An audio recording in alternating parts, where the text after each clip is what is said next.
Hi everyone, this is velvet pastel paper, 430 grams. I'm using my water trigger spray before painting a background of Quinacridone gold right the way down the paper with a 1-inch hake brush. This paper's new to me today and is behaving differently to my usual Saunders Waterford watercolour paper. I practiced a little on scrap paper and really liked the way the pastel glided across the surface, giving beautiful texture.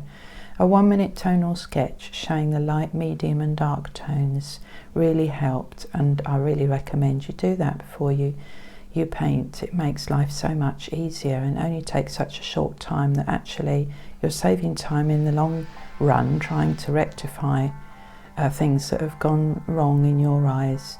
So I've tilted the board and mopped up the excess paint, so this should give lovely atmospheric results, letting the paint run across the paper.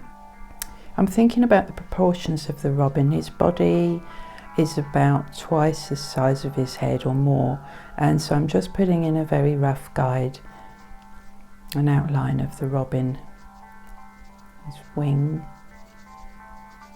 a few prominent feathers, and his tail. Popped his beak in and now indicating where his chest will be. His chest's about twice as wide as his head, if that makes sense, but I can amend it all later if I need to.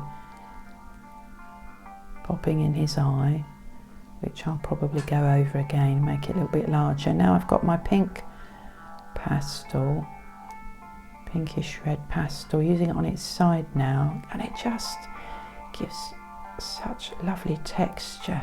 It's such fun, this paper. I really like it for putting pastel over watercolour.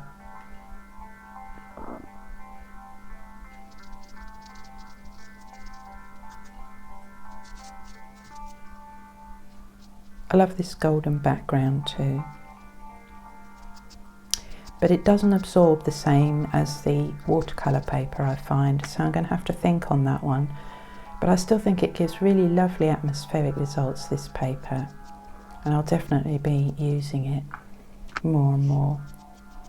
So I'm putting in mid-tones now. I'm using the tip to define just a few feathers. So I hope I'm inspiring you to have a go with this paper, and it's not expensive either, so I'm just popping in his eye a bit more, and a little bit of brown underneath him, putting in his legs roughly and his feet, and he's on a post, I think, and just having a little think there. This new year, the new year of new beginnings.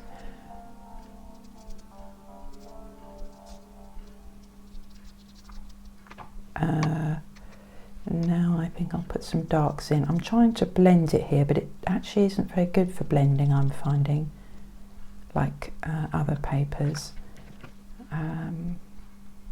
because of the tooth, I guess. But it doesn't matter because it's just so perfect for the pastels gliding across. And it's quite easy really, it's painting itself. So I've sprayed this with water, just his chest, mainly his chest area, and dropping in Scarlet Lake watercolour and using the handle of the brush to sort of spread the paint a little bit and tilt it on its side till he's got a lovely, I love his little red breast. Well, it's a big red breast, he's probably had too many pork pies probably. So I'm dabbing off excess paint, but I want it to be a loose, really loose, just a sort of a loose, fresh little painting, making him look fluffy. I don't want to get tight with it.